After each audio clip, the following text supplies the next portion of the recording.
Bueno, les decía, el otro día hicimos esa intervención, reprodujimos esa intervención que la tenemos en el canal de YouTube con las chicas. Esa intervención, como contábamos el otro día, fue algo que surgió en el marco de una exploración en un taller de teatro y después eso se fue como independizando y nosotras terminamos replicando eh, ese pedacito del texto en una intervención que se hizo en Casa del Pueblo eh, para... Hola Moni.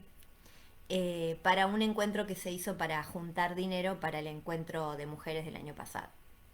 Pero ese texto que dio base a la intervención que nosotras hicimos es un texto de Diana Rasnovich y que se escribió en el marco de Teatro Abierto. Así que en algún punto el texto habla de un contexto histórico específico, que era el contexto de dictadura, y que tiene que ver con el silenciamiento en general de la sociedad en ese momento. Pero además el texto tiene el aditamento de que pone como protagonista a una mujer, o sea que habla también del silenciamiento particular que viven las mujeres.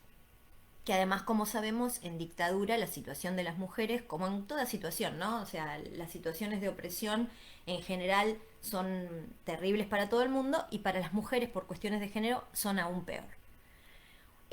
Así que ese texto sigue como percutiendo en sus sentidos en relación al silenciamiento de las mujeres en general, no solo en momentos de dictadura. Se dio la particularidad de que el día que nosotras hicimos el estreno de esa filmación en el canal de YouTube y después el debate que hicimos por Instagram, se conoce la noticia de la muerte de Barreda.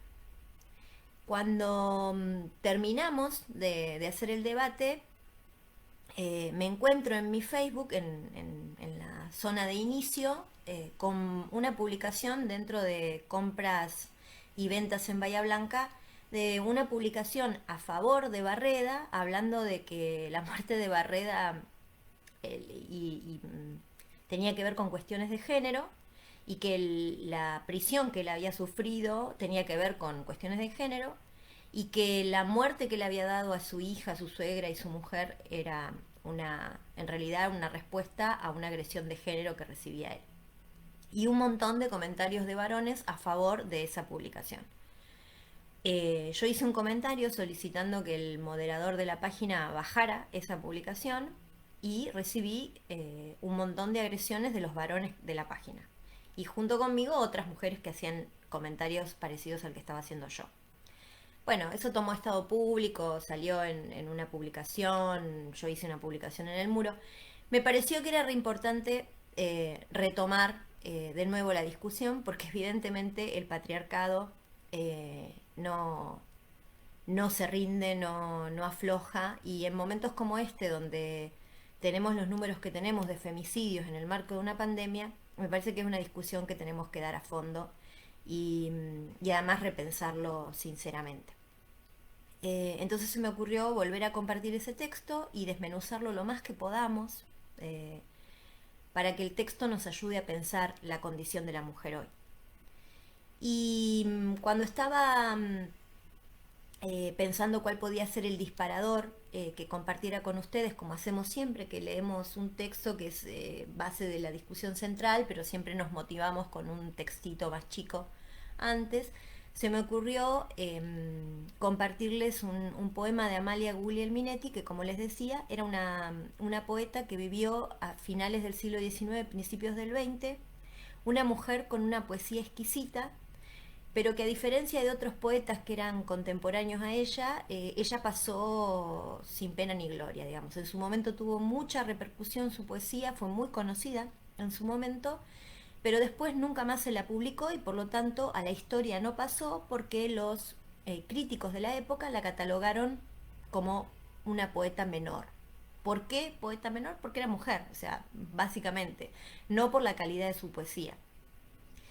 Y además, bueno, Amalia no solamente escribió poesía, escribió obras de teatro, escribió novelas, escribió cuentos, editaba una revista femenina, pero que no tenía el contenido tradicionalmente asociado a la mujer.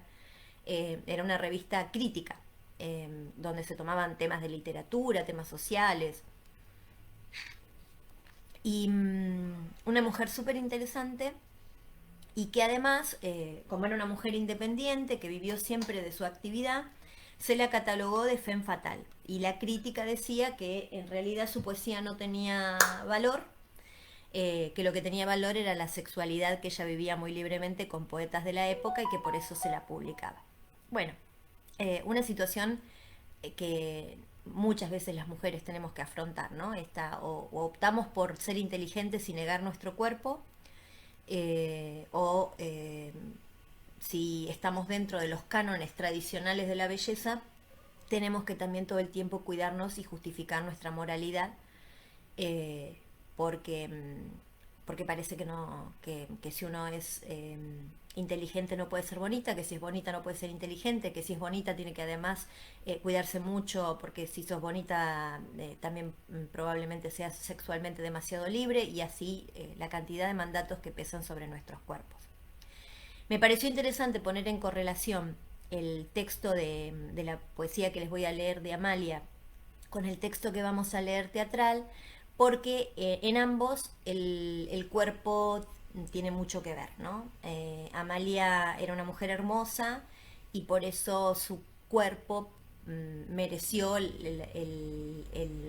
la sospecha de parte de la crítica, que desvalorizó su poesía por el hecho de ser una mujer hermosa.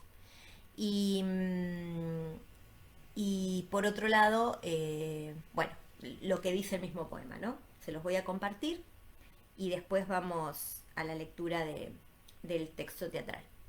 Les leo la poesía en italiano y después se las traduzco, ¿sí? La traducción es mía y es una traducción que no intenta ser poética, sino literal para que puedan captar el sentido. La poesía, hola Darwin, la poesía se las leo en italiano precisamente para que el contenido estético lo tengan allí en su lengua originaria, ¿no? La poesía se llama La parola y dice: Tu mi osservi, e si dolce quando tace la tua bocca se ride così arguta, ma perché quando parla si trasmuta e di più amara quanto più lo quace? Solfata di silenzio è la mia pace, vigila il cuore se la bocca è muta. Se parla in suono, in voce va perduta, quell'intima armonia che in me ti piace. La parola è un potere violento che mi strappa a una parte di me stessa e la disperde come piuma al vento. Io vorrei, pur con la bocca taciturna, veder l'anima mia in te riflessa, sentirmi chiusa in te come en una urna. Y la traducción sería más o menos así. La palabra. Me observas. Es tan dulce cuando calla tu boca, si ríe tan graciosa. Pero ¿por qué cuando habla se transmuta y es tan amarga cuanto más locuaz? Y dice ella: solo está hecha de silencio mi paz. Vigila el corazón si la boca muda está. Si habla, en sonido, en palabras se pierde aquella íntima armonía que en mí te gusta. La palabra es un poder violento que me arranca una parte de mí misma y la dispersa como pluma al viento. Yo quisiera, aunque con la boca silenciosa, ver mi alma en vos reflejada, sentirme cercada por vos, como en una urna. Chan. Bien,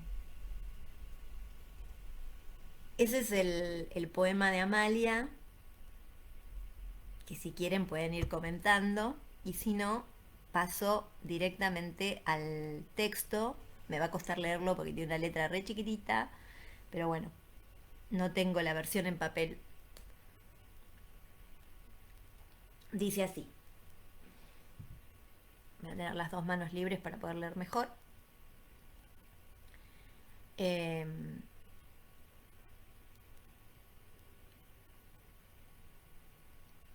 Desconcierto. En la escena vacía un piano. Después de una pausa, una mujer vestida de largo con un traje rojo muy entallado y enmarcado en joyas saluda al público y se dispone a tocar. Arremete con furiosa vehemencia. El piano no suena. El silencio embarga la sala. Es el silencio del no sonido. El inesperado silencio de un piano vehemente pulsado por ella. Silencio que por unos instantes parece derrotar o disimular o encubrir con su vehemente ejecución, como si ella y el público, aun sabiendo que Beethoven no suena, fueran capaces de construir ese otro concierto, misteriosamente pactado, inexistente. Después de la pausa creada por la pianista, tocando en silencio, ella se levanta inesperadamente del teclado y visiblemente disgustada se dirige al público. Voy a abrirlo en la compu, chicos, porque estoy cada vez más ciega. Lo voy a leer desde acá. Bueno, ya vieron que ya en la presentación incluso se ve la diferencia con lo que nosotras planteamos, ¿no? Nosotras jugábamos con otra estética. Eh, Acá la mujer aparece muy sensual con ese vestido rojo que le marca el cuerpo y van a ver a lo largo de la lectura que hay unas cuantas diferencias. Dice, señoras y señores, un nuevo episodio de sabotaje en la larga fila de episodios de sabotaje que me asedian desde que ustedes y yo intentamos de alguna manera dar este concierto. Ustedes siguiéndome fielmente y yo tocando para ustedes a pesar de todo. No, de todo no. A pesar de un empresario que se ensaña en demostrarnos que este concierto, ningún concierto mío es ya posible. Vuelve al piano y nuevamente el piano no suena. Vuelve al público. El mundo de mis admiradores, yo lo sé fatalmente, está muy dividido. A todos, a los de antes y a los de hoy, quiero agradecerles su apoyo. Sin ese apoyo yo no sabría vivir. Sin ese apoyo, Irene de la Porta no sabría quién es. Los de ayer porque me piden que vuelva a tocar, los de hoy porque me piden que siga dando estos conciertos silenciosos que tanto éxito han tenido. Unos y otros tienen razón.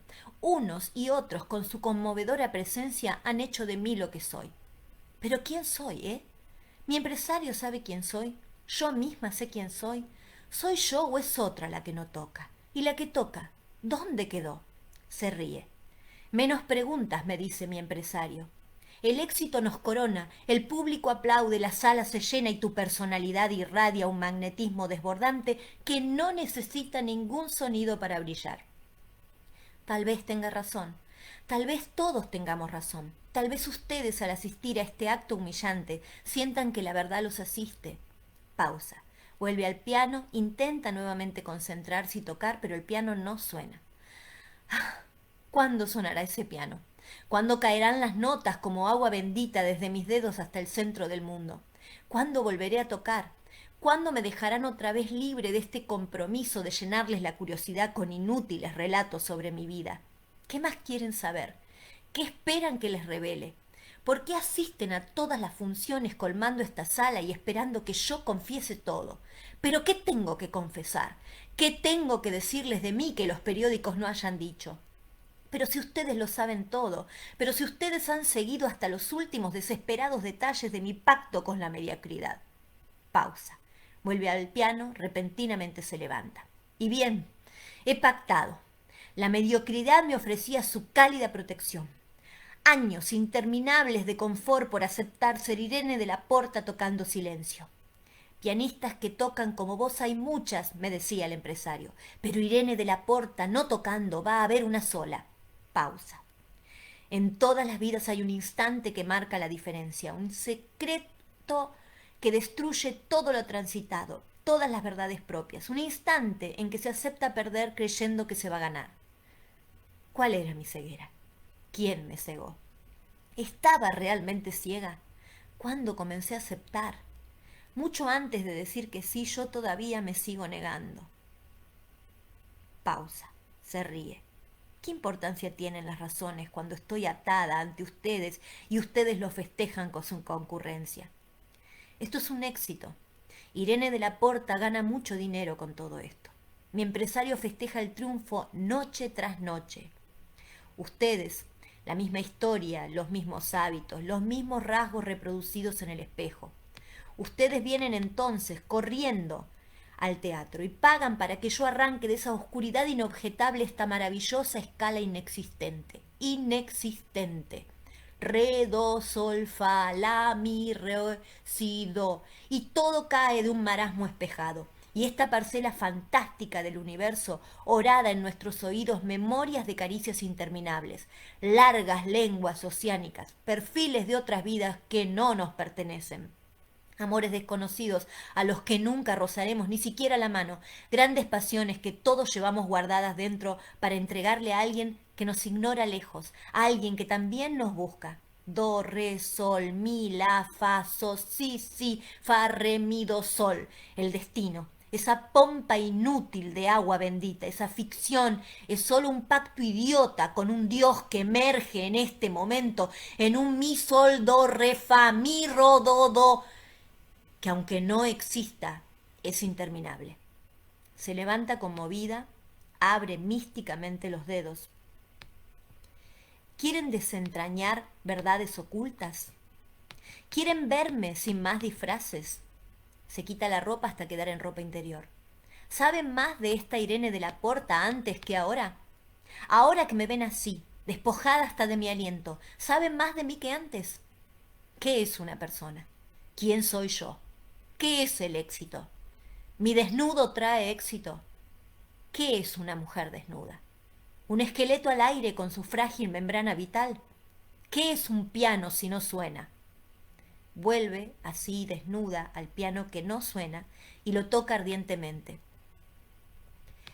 Ustedes me consagran esta noche. Llueven rosas sobre mi cabeza. En mi camarín me aguarda una botella de champagne helado. El aire atravesado de murmullos dice mi nombre al público. ¿Son ustedes los mismos que venían a verme a mis conciertos? ¿O son otros? A un espectador. Usted, señor, usted que me seguía en todos mis conciertos. Usted que ahora también me sigue. Usted que tiene esa mirada profunda y secreta. Usted que antes me mandaba rosas y que ahora también me manda rosas. ¿Por qué viene? ¿Le causa gracia mi derrota? Este show armado para reemplazar mis conciertos. Y comentan, qué pena, una pianista de su categoría, con lo bien que tocaba. Comentan mientras comen y yo los veo comentar y reírse y los veo comprar entradas y colmar estas salas y asisto a mi suicidio, que también es un crimen. Ustedes me están matando, ustedes ya me mataron. Soy un cadáver que deambula por una escena muerta representado cada vez, siempre lo mismo. Su propia muerte, su momificación y su derrota. Se ríe. Voy a volver al piano. Voy a abrirlo y voy a extraer un revólver. Se ríe y cumple con lo que dijo antes. Ustedes ya conocen esta parte del show. Es la que más les atrae, ¿no? Yo hablo de mi momificación y mi derrota y extraigo el revólver y los apunto. Apunta a un espectador. Todos saben que este revólver está cargado, pero no tienen miedo. Ya me han visto apuntarlo sin consecuencias. Se ríe. También han esperado que yo enfilara hacia mi propia cabeza la puntería. Lo hace. Y han visto cómo a pesar del suspenso, crea suspenso, termino bajando el arma y guardándola. Tampoco esta noche me verán caer. Tampoco esta noche llorarán por mí cubriendo de flores el cuerpo inerte de la que alguna vez fuera Irene de la Porta. Se ríe. Guarda el arma, se sienta nuevamente al piano, silencio ejecutorio. Adopta un tono confesional alucinante. Feliz. Me siento feliz de no poder darles este concierto, feliz de ejecutar esta no sonata de Beethoven para ustedes. Gracias por estar aquí esta noche. Gracias a ustedes he comprendido algo sobre el arte. El arte no está en los sonidos, la música no está en los acordes. Ahora ustedes deberían dejar que una corriente de agua estremecedoras les cavara en el pecho oquedades secretas, que algo distraídamente, un bemol o tal vez este frío, los levantara del confín de ese estar alojados allí en las butacas y los arrastrara hacia este faz sostenido que resplandece como una piedra preciosa, invocando lo mejor de nosotros. Algo que no es un acorde en re mayor, los hace olvidar que están allí sentados en el silencio de esta sala, pidiéndome que los despegue de este fragmento patético de la realidad que consiste en ser el mismo todos los días, despertarse y tener la misma madre. ¿Por qué vienen todos? Se viste. Mi contrato termina pronto y yo voy a volver a tocar. Yo tengo que volver a ser Irene de la Porta. ¿Vendrán? ¿Vendrán conmigo o me dejarán sola tocando la patética de Beethoven en una enorme sala vacía? Se emociona. Esto tiene que terminar. Estas han sido unas hermosas vacaciones en una isla desierta. Este ha sido un paréntesis gracioso, un viento blanco que arrasó conmigo, una tormenta que me arrajó de cuajo de mi taburete. Y ahora, ¿dónde estoy parada? Estoy en la cúspide del éxito. La sala está colmada. Hemos ganado mucho dinero. ¡Qué bello desierto! A veces dan ganas de quedarse, de no volver. A veces dan ganas de que el tiempo confortablemente pase. A veces dan ganas de que el tiempo confortablemente pase. A veces dan ganas de quedarse aquí dentro, con ustedes. Llora desconsoladamente. Alguna vez, frente a un espejo opaco, mi propio rostro desdibujado por el tiempo me preguntará por qué, me preguntará cómo, y yo le daré explicaciones inútiles sobre las tentaciones originales, explicaciones sobre la jugosa manzana de la felicidad. Se ríe. Qué fácil es dar explicaciones a un espejo. Se ríe. Espejito, espejito, ¿quién es la más hermosa de todas las mujeres? Y la más talentosa, y la más inteligente, y la más atractiva. Se ríe. Espejito, espejito, ¿cuál es la más exitosa de todas las mujeres? Se ríe. Vuelve alegremente al piano y toca en silencio, como si fuera una fiesta su propio tocar. Se ríe alegremente y toca.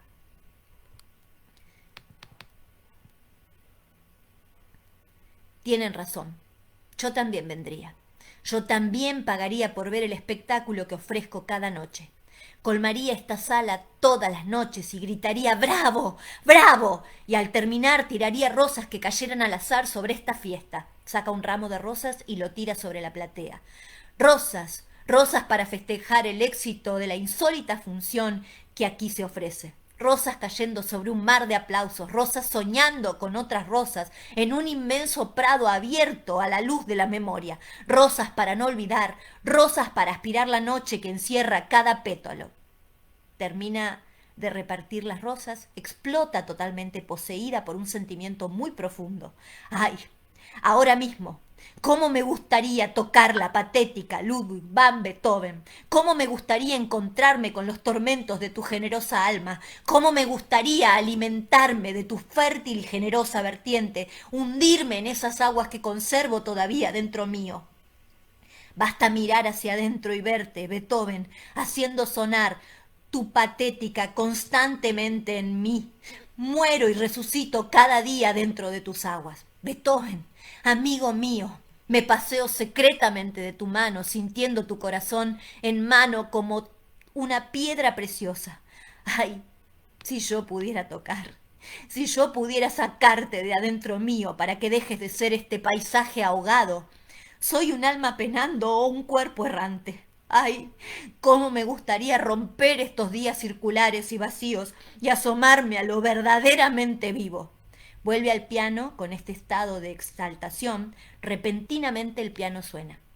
Ella se queda paralizada, no puede creerlo. Toca nuevamente, prueba con distintos sonidos y el piano suena. Mira al público alelada y vuelve a demostrarles que suena. ¿Qué es esto? Nosotros no habíamos quedado en esto. Pausa. Yo no firmé un contrato para esto. Prueba y el piano suena. Pega un alarido. ¡Suena! Ahora resulta que suena. Prueba. Ahora suena. Se ríe. Señores, ustedes no han pagado para... Se ríe, llora y prueba los sonidos del piano. Hace tanto, hace siglos de vida no vivida que no escuchaba estos sonidos. Hace un milenio dentro de otros milenios que no sonaba la inocente nota saliendo de mi dedo. Juega y se ríe. Las leyes físicas de la caída quedan destruidas por un hermoso fa. Se ríe, se dirige al público. Señoras y señores, esta noche inesperada existirá en el calendario. ¿Será cierto que yo tengo de nuevo la oportunidad de tocar ante ustedes la sonata patética de Ludwig van Beethoven? ¿Serán ustedes mis primeros testigos, mis últimos jueces o mis condenados? Se ríe, vuelve al piano. Beethoven, hola, Beethoven. Con profunda emoción, arremete. Se ha olvidado completamente de todo. Intenta tocar la patética y sus dedos oxidados por el tiempo de inactividad no le responden. Intenta desesperadamente recuperar su posibilidad de tocar como antes, como entonces, pero cuanto más se empecina, más fracasa, y de sus dedos salen horrendos sonidos que evocan malamente la sonata, deformados sonidos cuya torpeza hiere los oídos. Golpea las teclas con los puños, se enardece de furia y de impotencia, golpea su cabeza contra el teclado, como intentando arrancar de las entrañas del piano aquella música que tiene dentro. Después, el sonido se interrumpe. Hay una larga pausa en la que ella trata de reponerse. Comprueba que el piano ya no suena. Vuelve al público, hace una pequeña y digna reverencia y con el mismo patético silencio vuelve a sentarse en el taburete y toca con dignidad el piano silencioso. Las luces la dejan ahí tocando nada, mientras disminuyen hasta el apagón final. Bien, hasta ahí el texto. ¿Qué les pareció? Eh, ¿Qué les pareció? ¿Qué relación encuentran con el otro, con el poema de Amalia? Este es, bueno, es el texto completo del monólogo que nosotras segmentamos, recortamos, transformamos y, y dividimos en tres personajes que éramos una, en realidad, en la muestra del otro día. El texto Ayeray es de Diana Rasnovich. Recién me engancho, sí. Es de Diana Rasnovich, una escritora argentina que participó del movimiento de teatro abierto y que actualmente no vive en Argentina. Es muy interesante, búsquenla en Facebook. Después les dejo el link para que la busquen. Da amistad, es copada. Y seguramente la conocen también como artista gráfica porque tiene unas historietas que son súper interesantes desde la perspectiva de género, mostrando cómo las mujeres, bueno, afrontamos diversas situaciones. Y, y es interesante. Sus obras también son todas muy interesantes. Esta, bueno, yo les decía al comenzar, ¿no? En el marco de teatro abierto, el texto se refería al silenciamiento de la mujer y también al silenciamiento social. De hecho, el juego que se hace con el público y la complicidad que se le marca al público con la destrucción de esta mujer tiene que ver también con el silenciamiento social, que era cómplice en algún punto de lo que estaba pasando en ese momento. Cristina dice los innumerables mandatos que habitan a las mujeres.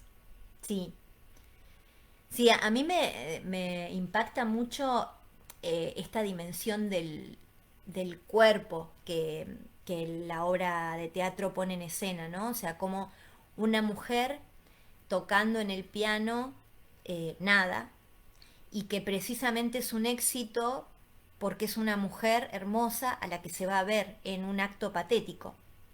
O sea, me impacta porque, bueno, nosotras lo sabemos, el cuerpo de la mujer siempre ha sido un objeto de contemplación masculina. En el marco de las artes escénicas y del teatro en particular, esto está muy claro. La mujer siempre es puesta en un lugar para ser vista. De hecho, a mí me impresiona mucho que cuando uno lee las crónicas de teatro o las reseñas de teatro de principios de siglo o mitad de siglo XX, eh, destacan cuestiones dramatúrgicas, del montaje, de la actuación de los varones, y cuando llega el momento de hablar de las mujeres, lo que se dice es que son hermosas. Eh, no se hace ninguna referencia a su arte en particular. Y esto lo pone muy en evidencia. Y me resuena mucho la poesía que yo les leía al principio de Amalia, donde ella dice que ella es bella mientras calla para él. Él la quiere callada, no la quiere hablando. Que la paz que reina entre ellos y la armonía que reina entre ellos reina mientras ella está callada. Que cuando ella deja de estar callada ya no le resulta a él tan hermosa, y para ella eso es estar en una urna, que es lo mismo que está diciendo el texto teatral, ¿no? Esta idea de que ella se deja ver, se deja mostrar, pero es un cuerpo muerto. Ella no está ahí. Lo que es ella, su subjetividad, no está allí. Y hoy pensaba, hoy a la mañana escuchaba un programa de radio, el programa de Víctor Hugo, y Víctor Hugo se refería a los dichos de Susana Jiménez, ¿no? Que obviamente los dichos de Susana Jiménez son aberrantes, pero el comentario que hizo Víctor Hugo también lo es.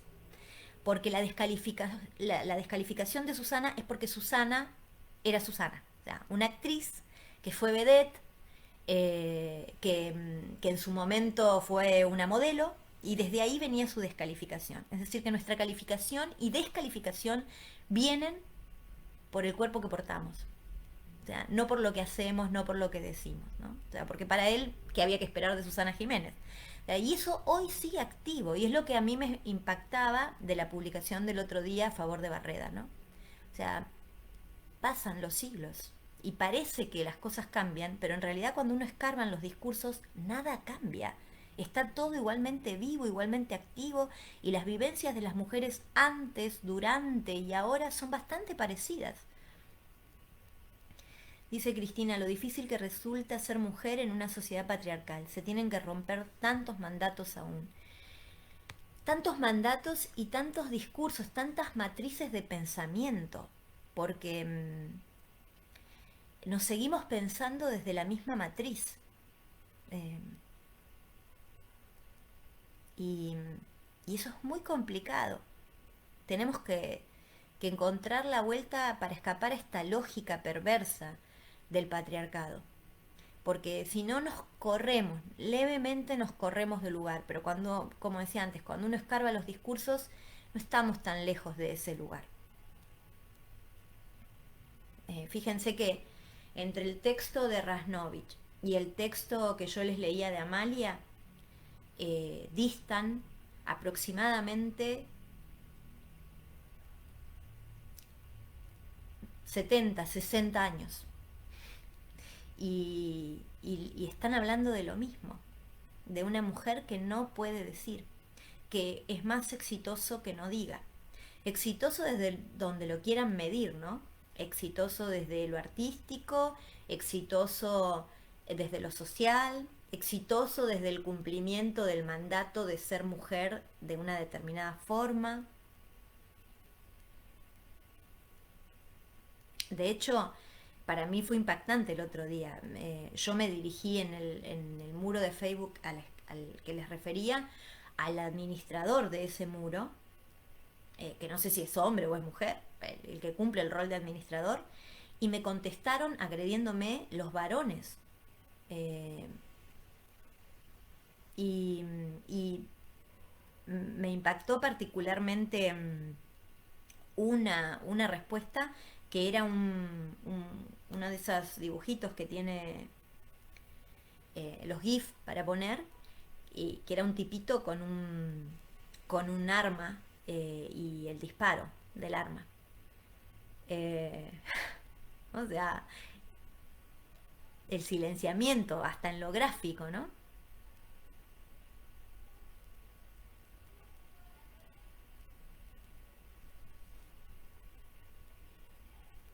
Los leo, ¿eh?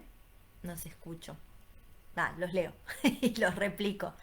Si quieren comentar algo, si quieren agregar algo, si quieren compartir algún texto.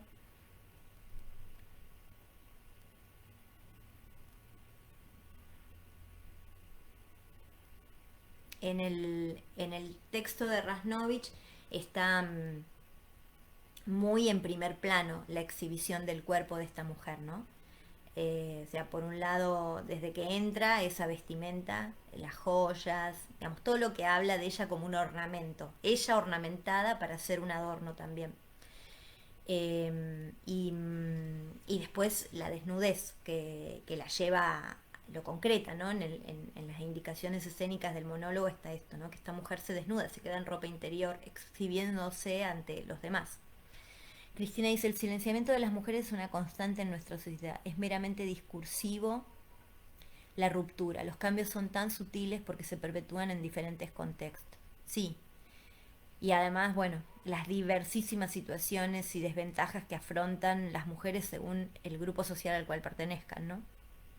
Y Moni dice, sí, la cosificación de la mujer no importa que tenga que decir, solo que su cuerpo esté ahí para la contemplación, y ese silencio, el de su público, cómplice de eso que no hay que decir, ¿sí?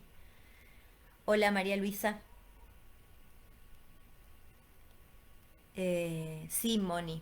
Eh, por eso es que a mí me retumbaba tanto y me impacta tanto que dos textos que tienen una distancia de tantos años y tantos hechos sociales significativos en la lucha de las mujeres por sus derechos estén hablando de lo mismo. Y además con las mismas metáforas, porque vieron que yo les decía, o sea, les leía el texto de Amalia Guglielminetti termina diciendo, fíjense, eh, en italiano dice, sentirme chiusa in te como en una urna, ¿sí? Que traducido es sentirme cercada por vos como en una urna. Es decir, ella lo ama, pero para cumplir con esto que él le reclama al principio, que dice, e si dolce quanto tace la tua boca se ride così arguta, ma perché quanto parla si trasmuta ed è più amara quanto più lo quace? ¿Sí? Es tan dulce cuando calla tu boca, le dice él. Si ríe tan graciosa. Pero ¿por qué cuando habla se transmuta y es tan amarga cuanto más locuaz? Y es esta misma imagen, ¿no? De esta mujer a la que la contrataron para no tocar. Y el espectáculo es ella frente a un piano sin emitir sonido. Eh, y, y lo que ella dice al final, ¿no? Que el público la está matando, que con esto de perpetuarla en este silencio, el público la está matando, es cómplice de su asesinato. Y ella también, ella se deja matar, por eso dice que es un suicidio. Así como Amalia, ¿no?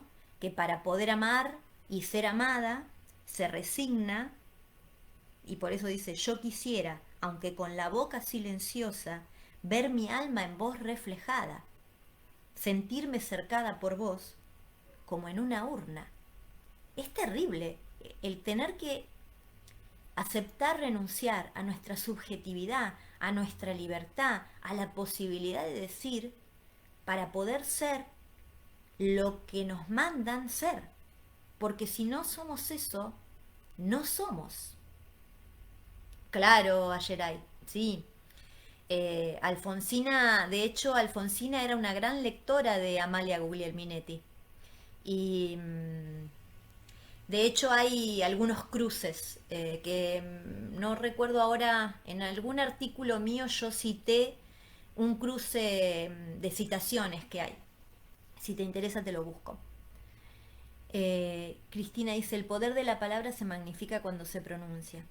Sí, eh, y en el caso de las mujeres el poder de la palabra implica, antes de llegar a poder decir, implica muchas otras conquistas para poder ser y decir.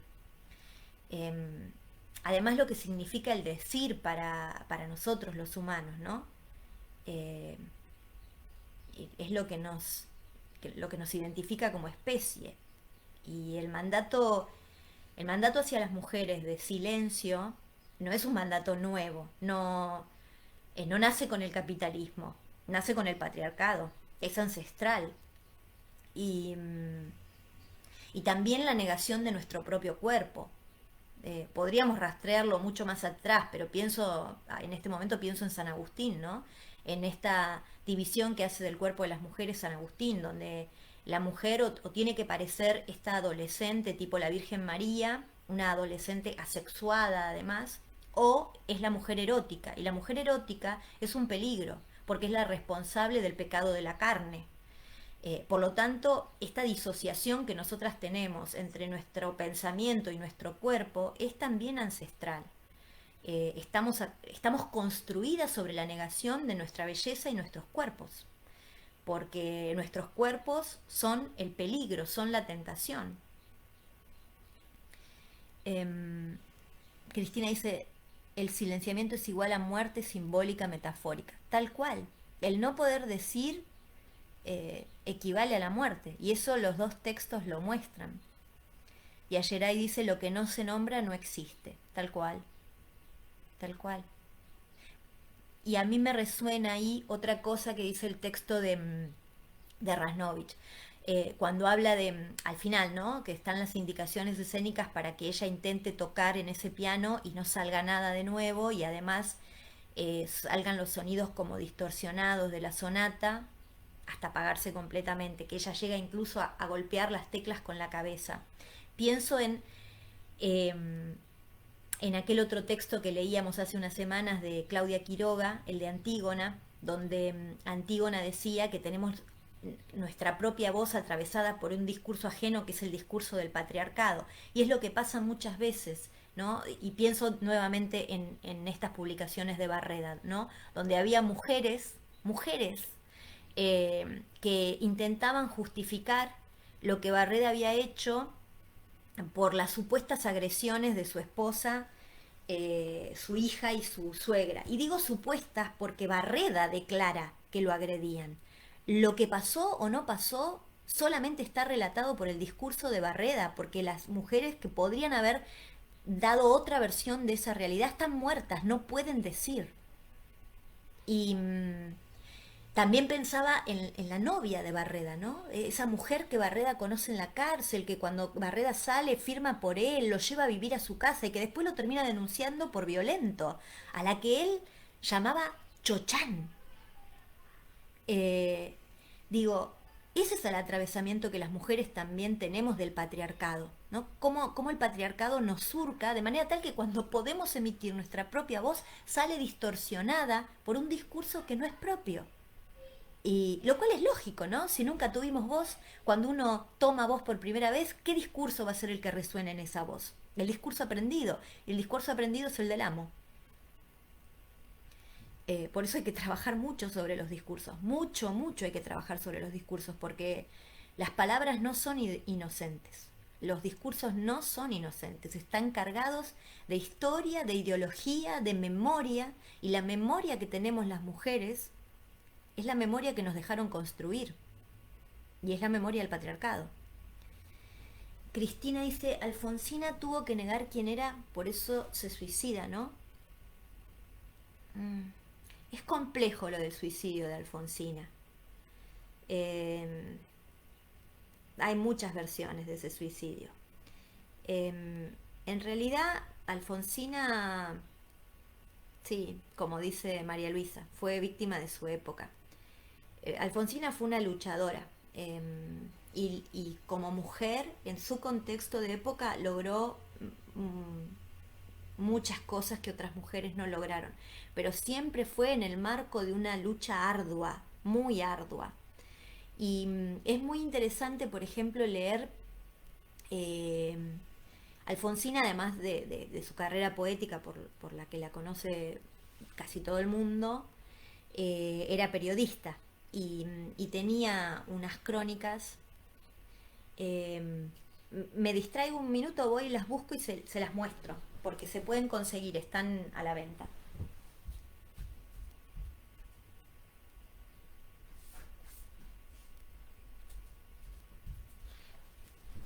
Este es el texto.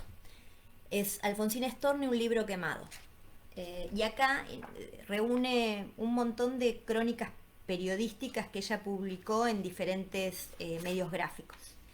Y es muy interesante leerla acá, porque acá habla muy claramente de las luchas sociales de las mujeres. A veces lo hace de forma directa, otras veces lo hace de forma humorística. Hay textos que parece que son críticas a las mujeres, pero en realidad están escritos en clave de burla. A veces firma como ella misma, otras veces usa seudónimo, por ejemplo, firma como Tao Lao en algunas publicaciones. Este texto es muy interesante, es de la editorial Excursiones, ¿sí? Búsquenla, se puede comprar y te lo envían. Mm, Yo lo compré hace un tiempo ya, hará 3 4 años. Es muy lindo texto. Es para conocer otra faceta de Alfonsina. Ana dice, hoy hay mucha violencia en los discursos, todos son opinólogos.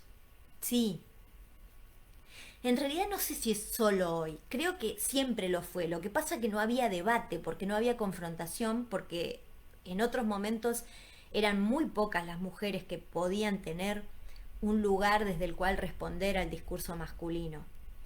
Eh, Besos, Sil, qué lindo que estés acá. Eh, Porque piensen que Alfonsinas no había tantas, y mujeres que tuvieran la versatilidad de la pluma de Alfonsina había, pero que tuvieran la posibilidad de publicar como publicaba Alfonsina, no. Y había otras mujeres que tenían la posibilidad de publicar, como Victoria Ocampo, pero Victoria es una figura muy controvertida desde el feminismo, ¿no? Eh, eh, Igual que Silvina Ocampo, ¿no? Que para tener una posibilidad tuvo que entrar a un círculo letrado que estaba liderado por hombres, se terminó casando con un hombre de ese círculo, que después, bueno, armaron como una buena sociedad marital, pero toda esa historia es controvertida de las Ocampo. Y además, bueno, no Silvina, pero Victoria tuvo actitudes hacia otras mujeres bastante complicadas, eh, y que dan para un análisis, ¿no? Que eso también hay que revisarlo. Las mujeres eh, ejercemos el patriarcado, el control del patriarcado, muchas veces violentando a otras mujeres y criticando, entrando en rumores. Es una práctica en la que nos han educado y es una práctica de control social sobre las mujeres. Porque esto de que la honra no solamente hay que tenerla, sino que además hay que parecerla, que eso es un mandato muy, muy ancestral también, bueno, frente al peligro que puede ser una mujer independiente, aparece el rumor eh, como factor de control. Cristina dice, a Barreda socialmente se lo reivindica en algunos contextos, incluso se lo menciona en algunas cátedras de la carrera de abogacía. Ay Dios. Es que con el área penal y de la ley hay que trabajar mucho, porque ahí es donde más, o sea, el hecho de que le hayan dado la pena que le dieron a Barreda, habla del machismo en la justicia. Silvana dice, te escucho desde el trabajo. Qué bueno, Sil. Qué lindo acompañarte. María Luisa dice, el piano significa su voz acallada, su voz distorsionada cuando intenta tocarlo. Y el público, la sociedad que asiste impasible. Bueno, sí, eso, algo de eso charlábamos el otro día cuando hicimos la presentación del video donde nosotras le damos cuerpo a este texto, ¿no?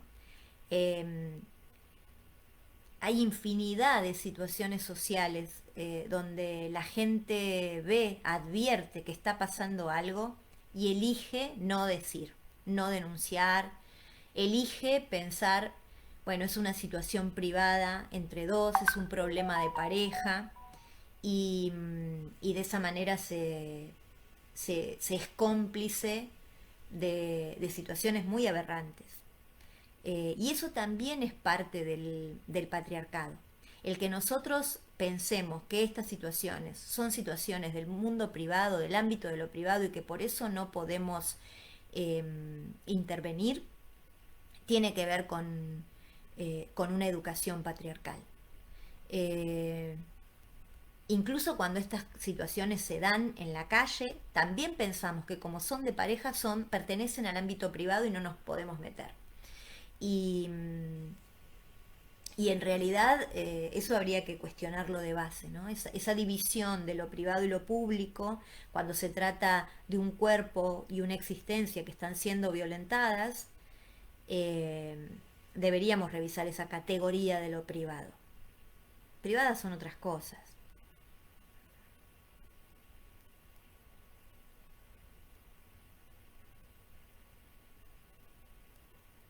Y me quedo pensando, hay muchas instancias en las que uno debe revisar los discursos, ¿no?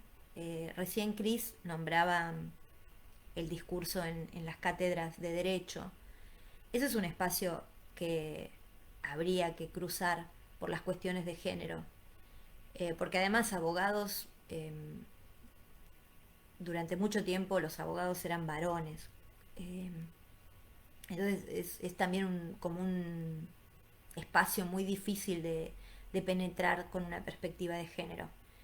Eh, por otro lado, pienso también, eh, mirando, ¿no?, quienes están escuchando y mirando este espacio, pienso también en las que somos docentes en las carreras de letras o de comunicación, ¿no?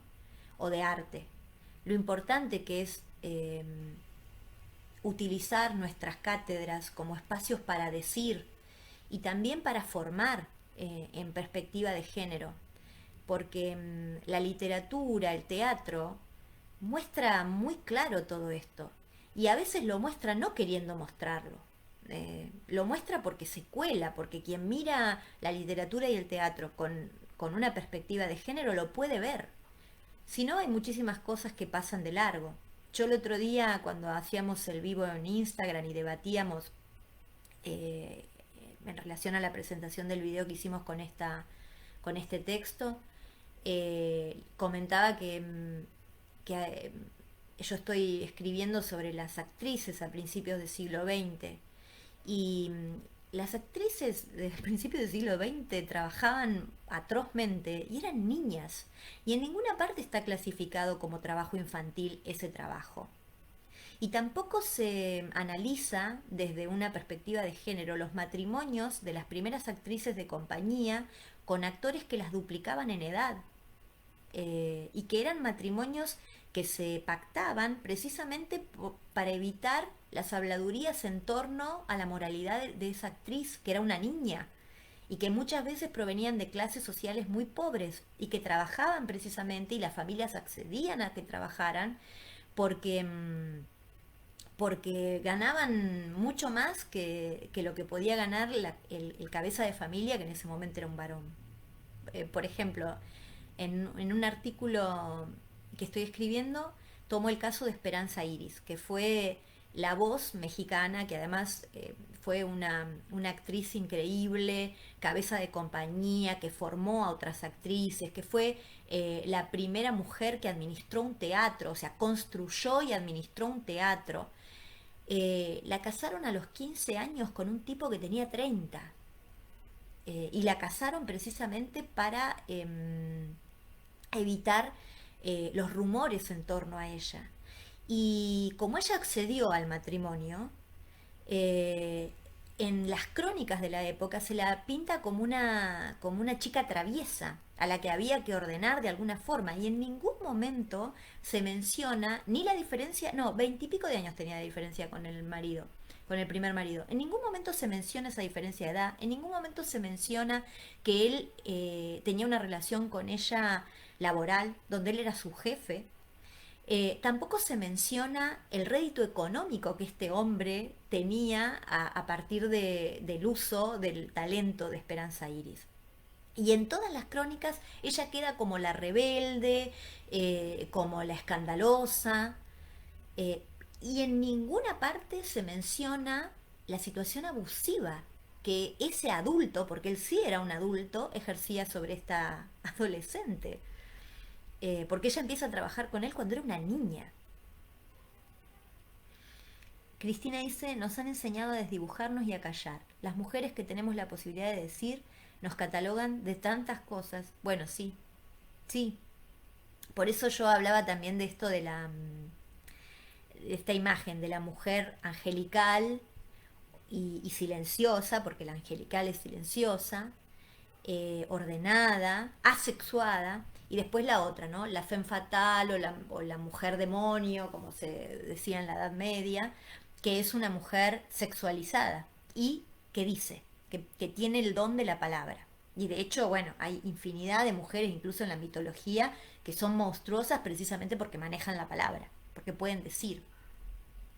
Eh, Hay una escritora muy interesante para los que les interesa este tema, Christine de Pizan, que fue la primera mujer que logró vivir de ser escritora, una escritora medieval. Se dieron unas circunstancias particulares para que fuera una mujer que en la Edad Media logró vivir y mantener a su familia con la escritura. O sea, por un lado su posición social y por otro el hecho de que quedó viuda con hijos muy chicos y siendo ella muy joven, y entonces como que el entorno posibilitó que ella usara la escritura para vivir. Bueno, ella escribe un texto que se llama La ciudad de las damas, y ese texto empieza de una forma muy interesante. Ella está escribiendo en su habitación. Históricamente el texto además es una joyita porque ya habla de el hecho de que ella tuviera una habitación para escribir, habla también de ciertas condiciones de la escritura, pero eso es aparte, ¿no? Ella está escribiendo, empieza a escribir sobre las mujeres y entonces se cuestiona sobre qué es ser una mujer, cuáles son las virtudes y los pecados, las faltas de las mujeres. Y entonces empieza a citar a los teólogos y a los pensadores de la época, ¿no? Y todos los pensadores de la época muestran que la mujer es una pecadora, que la mujer es fuente de pecado, de corrupción, que es una tentación. Y entonces, mientras ella está escribiendo esto y está pensando que tantos hombres sabios no pueden equivocarse, y que si ellos dicen que eso es la mujer, aunque ella como mujer tenga una experiencia distinta, ellos son los que saben. Y entonces mientras ella está haciendo estos pensamientos y estas elucubraciones, se le aparecen tres mujeres: Razón, Verdad y Justicia. Y Justicia le dice que cómo es tan tonta, que cómo puede, frente a su propia experiencia de ser mujer, que es una experiencia encarnada, fíjense cómo pone el cuerpo en primer plano, o sea, es una experiencia real, encarnada en el propio cuerpo de una mujer, que cómo va a permitir que la palabra de hombres que no saben lo que es ser mujer nieguen el valor de su propia experiencia. Así empieza el texto. Y después el texto es una revisión completa de los cientos y cientos de casos de mujeres históricas, mujeres míticas, mujeres de la antigüedad, mujeres contemporáneas, que la historia cita como malos ejemplos y que ella los revisa desde una perspectiva que hoy podríamos decir feminista, pero no le cabe eso porque faltaba mucho para que el feminismo surgiera cuando Cristina escribe a principios del siglo XV, ¿no? Pero bueno, es para también para tenerlo en cuenta. Por eso digo, o sea, texto que uno tome, porque yo les mostraba el texto de Amalia en confrontación con el de Rasnovich y vemos las coincidencias. Si uno toma el texto de Christine de Pizan, van a ver que los cuestionamientos que se les hacían a las mujeres son los mismos. Hay un apartado del texto de Christine de Pizan donde ella toma los sabios, los hombres sabios que critican el arreglo en las mujeres, ¿no? Y que dicen que el arreglo es coquetería, que el arreglo es banal, que el arreglo tiene que ver con que la mujer se arregla para tentar a otros, para corromper a otros. Y ella lo compara con el arreglo de los papas. Y dice, ¿cómo puede ser que en el Papa, que es el capitán de la espiritualidad, el arreglo no sea banal? El arreglo no sea una manifestación de poder, y sí lo sea cuando se trata de una mujer. Es, el texto de Christine de Pizan es para leerlo y divertirse mucho, porque piensen que está escrito en el siglo XV y, y ella en un momento plantea que la maternidad ha sido el punto de sujeción de las mujeres. Y entonces dice, si para gobernarnos utilizan la maternidad, no seamos madres, elijamos no ser madres. Estamos hablando de un texto escrito hace muchos siglos atrás. Eh, es fantástico, se los recomiendo. Hay versiones en PDF que están cargadas en la web y si no yo tengo escaneado ese texto para cualquiera que lo quiera. Cuesta un poquito entrarle al estilo al principio, pero después uno lo lee de corrido. Cristina dice, los escenarios son otros, la realidad es la misma. Sí, porque por eso digo, ¿no? Porque la lógica patriarcal no ha cambiado. Y mientras nosotros no nos salgamos de la lógica patriarcal, las cosas que pasen van a seguir pasando y van a seguir siendo las mismas cuestiones. Maquilladas, disfrazadas, atravesadas por los discursos de época, pero son lo mismo, es lo mismo, tiene que ver con el silenciamiento, con el entender el cuerpo de la mujer de una manera pública, ¿no? El cuerpo de la mujer es un asunto público, no es un asunto de las mujeres, es un asunto de Estado, porque tiene que ver con cómo entienden los hombres su honorabilidad. Y esto es ancestral, es medieval. Hasta que no nos corramos de allí, bueno, adquirirá formas sutilmente diferentes, pero los hechos van a seguir siendo los mismos. Bueno, está para mucho más también, ¿no? Pero creo que nosotras las mujeres tenemos que reflexionar mucho a fondo sobre estas cuestiones y utilizar cada contexto en el cual nos movemos para, para militar estas cuestiones y asociar en esto a los hombres, a los varones, porque mientras los varones no cambien, mientras los varones no sean nuestros aliados en esta lucha, no va a haber revolución posible. Eh, porque la educación de los machos también es intragenéricamente. Entonces no solo alcanza con que nosotras nos empoderemos, nos hagamos dueñas de la palabra y salgamos a combatir. También tienen que cambiar los varones.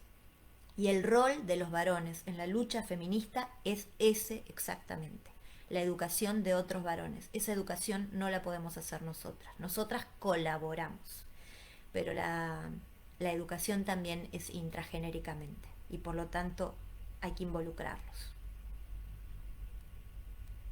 Cristina dice, hay una incipiente construcción de nuevas masculinidades. Es importante decir esto. Sí, claro. Sí, sí. Hay infinidad de hombres, de varones, que no son machos y que hacen un montón para deconstruirse y para pensarse. Y eso es por eso digo, yo no vivo al varón como un opositor. Para mí es alguien que se debe asociar a mi propia lucha. Distinto es el macho, ¿no? Ana María dice, excelentes textos, charla e intervención. Gracias, Ana María. Y Ricardo dice, claro, el cambio cultural debe ser de toda la sociedad. Sí, sí. Y eso es algo que nosotras las mujeres tenemos también que entender. Los feminismos populares no expulsan al varón de su lucha. Y esto también es importante decirlo. Hay muchos feminismos. Yo milito dentro de un feminismo que es popular y que entiende que el varón tiene un rol dentro del feminismo y es la formación de los varones y el acompañamiento de otros varones en un proceso de deconstrucción masculina. Y eso no lo podemos hacer las mujeres. Puede haber diálogo, puede haber intercambio, pero no es tarea nuestra.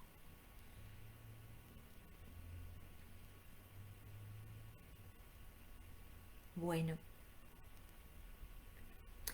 llevamos 1 hora 10. Em, espero que lo hayan disfrutado, más allá de los comentarios. Si quieren durante la semana acercarme reflexiones sobre este tema, van a ser súper valoradas. Si quieren que hagamos intercambios de materiales, de puntos de vista, si quieren que crucemos cátedras, espacios también, yo estoy abierta, estoy dispuesta. en la Universidad del Sur también tenemos un grupo interdisciplinario que trabaja cuestiones de género. Eso también es importante que se sepa. Y es importante que empecemos a trabajar en redes y cruzar todo esto, ¿no?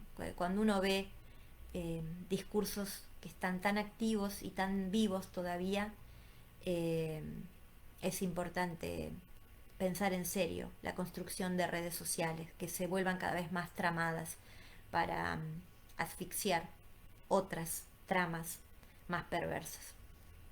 Cristina dice, con ellos, no en contra de ellos. Sí, sí, sí. Sí, porque el enemigo de las mujeres no es el hombre, es el macho. Y eso es una construcción cultural. Y que además tiene una lógica. Y eso hay que desarmarlo. Y no es por separado.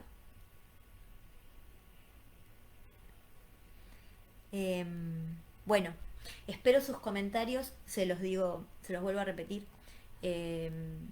Nosotras con un grupo de mujeres estamos conformando un grupo de acción desde el teatro, de acción de mujeres. Existen también dentro de lo teatral otros espacios de reflexión con cuestiones de género, pero en este contexto, para mí, que hace mucho que trabajo con perspectiva de género en mi cátedra, en mis espacios, se hizo como muy evidente en el escenario de la pandemia que la violencia hacia las mujeres es constitutiva de nuestro entramado social. Es muy fuerte el dato de que todos los delitos descendieron durante la pandemia por la situación de encierro social y no descendió el número de femicidios y creció el número de denuncias, ¿sí? Por violencia de género y por violencia intrafamiliar, por abusos intrafamiliares. Ese es un dato que no se nos puede escapar. Se nos pueden escapar muchas cosas en este contexto, pero no se nos puede escapar ese dato. Ayeray dice, muchos varones y muchas mujeres siguen pensando que lo femenino tiene sí o sí relación con la maternidad, el milagro de la maternidad. Eso es lo que como mujeres nos completa. Sí, y eso es algo que hay que revisar. Por eso ese texto de Christine de Pizan te lo recomiendo, Ayeray, porque cuando cursábamos medieval no se daba. Así que si lo querés te lo paso. Y María Luisa dice, coincido con Cristina, hay una nueva mentalidad, tanto en varones como en las chicas. Sí, pero eso está como dividido también, ¿no? Hay grupos feministas dentro del feminismo popular que trabajan asociadamente y no expulsan a los varones, y después hay otros grupos feministas más radicalizados que tienen otras posiciones. Por eso hay que militarlo mucho esto, mucho, mucho. Y tenemos que apostar a la multiplicación de espacios de deconstrucción masculina o construcción de nuevas masculinidades. Eso lo tenemos que militar también mucho. Es súper importante.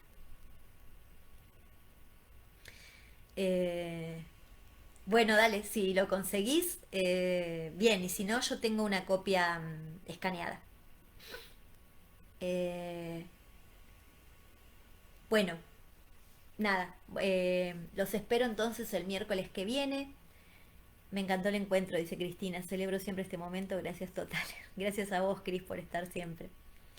Sí, para mí también es muy importante, muy significativo este espacio de los mates. Me sirve para pensar un montón y para asociar cosas que por ahí uno tiene desligadas y, y que está bueno ligarlas.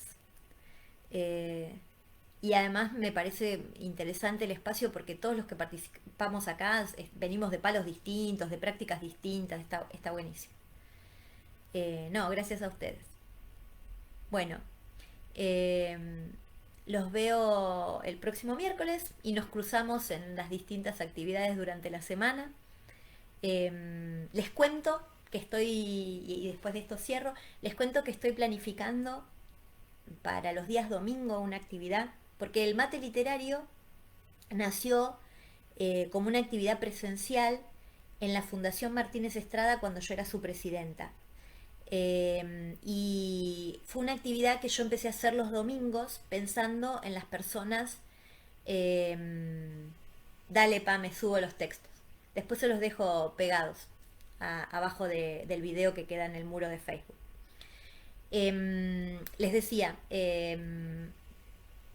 esta actividad del mate literario surgió en el marco de la fundación y lo creé en ese momento porque en la fundación yo, además de ser la presidenta, realizaba distintas actividades sociales desde la fundación. Y me encontraba con que había mucha gente que estaba sola y que participaba de esos espacios buscando mitigar un poco la soledad. Y el domingo era un día muy, muy sensible para aquellos que estaban solos. Entonces el mate surgió como una actividad de domingo, donde la gente venía a la fundación, compartíamos el mate y en ese momento lo que yo leía y mostraba eran textos de Martínez Estrada. Que los vinculábamos con otros escritores, pero así surgió el mate. Después, bueno, yo dejé de ser la presidenta de la fundación y empecé a hacer este mate en otros espacios. Eh, Recordando todo esto y viendo que el mate se sostiene y que evidentemente si se sostiene durante tantos años y se sostiene hoy en pandemia haciéndolo por la red, realmente es un espacio que lo entiendo como necesario. Por lo tanto pensé en crear para los domingos a la tarde, a media tarde, un espacio de tipo entrevista para dialogar con alguien y con los que se quieran prender sobre distintas temáticas, siempre vinculadas al teatro y a la literatura, que es mi actividad y es lo que yo amo y de lo que puedo hablar, digamos. Eh, pero invitando a otros, a un invitado por vez. Así que bueno, les voy a informar de eso, también para que tengamos otro espacio de socialización donde compartir pensamiento y un rato amable en el marco de los fines de semana. Así que bueno, les dejo también la invitación, probablemente lo empiece a hacer a partir de junio, le estoy dando como vueltita a la idea y redondeándolo. Ya tengo un par de invitados que me han dicho que sí. Así que, bueno, en cuanto tenga la idea completamente pergeñada, la voy a compartir en la red para que se entere. Ricardo dice, gracias Mariela por la charla de hoy, tema muy interesante sobre el que hay que seguir hablando. Gracias Ricardo y gracias a vos por estar siempre. Bueno, ahora sí, les digo hasta el miércoles que viene. Y para los que no están ahora acá en vivo y lo ven después grabado, también un abrazo grande y gracias por sostener este espacio.